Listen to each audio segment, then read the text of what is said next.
Hello students, welcome to our channel.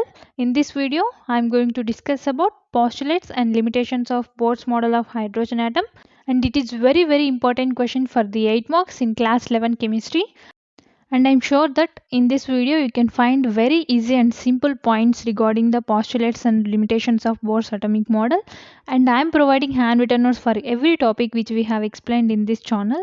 So if any one of you need to download handwritten notes for this topic, you just go and check out the description or else comment section where I have given link to download PDF for this topic notes. So now let's move on to the topic.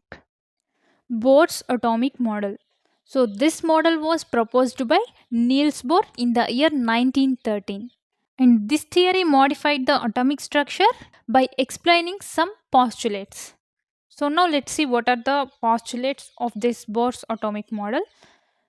So the first postulate is in an atom, electrons revolve around a positively charged nucleus in a definite circular path.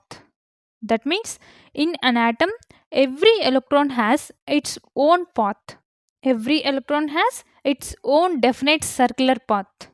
So on which it revolves around the nucleus. That means basically it cannot revolve in any given path. It has only one definite circular path for revolving around the nucleus. Okay. So those paths are called orbits or shells. Okay. So now let's move on to the second postulate of this theory.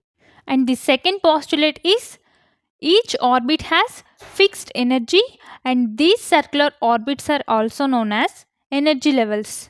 That means simply every orbit contains a fixed amount of energy levels in it. Okay, every orbit contains a fixed amount of energy levels in it, and due to the electrons are revolving in those fixed paths, their paths can be called as energy levels. Okay, due to the electrons revolving in a fixed path, their paths can be called as energy levels of those particular electrons. Okay, got it? So now the third postulate is the electrons in an atom move from lower energy level to higher energy level by gaining required energy, and the electrons moves from higher energy to lower energy level by losing its energy.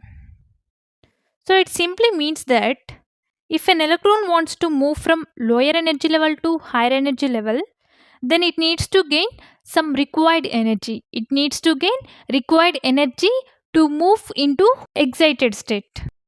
Similarly, when an electron wants to move from higher energy level to lower energy level, then it needs to lose some particular amount of energy. Okay, it needs to lose a particular amount of energy for move into the ground state. Now the fourth postulate is Bohr's model explains all the line spectra observed in the case of hydrogen atom. Means Bohr's model is completely successful in explaining line spectra in hydrogen atom. So now what is line spectra?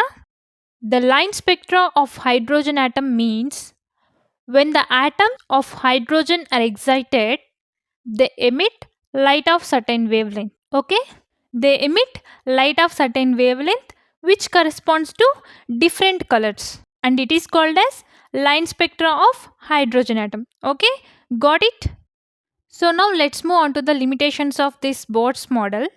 Limitations of Bohr's model. So now the first limitation of this Bohr's atomic model is it failed to account for the splitting of line spectra of hydrogen atom into finer lines.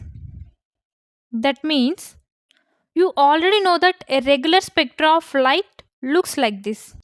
But if we emit or pass a white light from the hydrogen atom and then pass it through a prism, then as a result, which is very different from the normal spectra of light, and this is the spectra which contains these types of finer lines.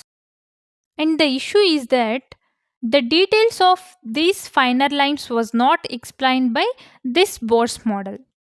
Now the second limitation is it could not explain the spectra obtained from other atoms except hydrogen, which means this Bohr's atomic model explained about the spectrum of hydrogen or a hydrogen spectrum, but it was failed to explain the other elements atomic spectrum. Okay, got it? That's it for this model.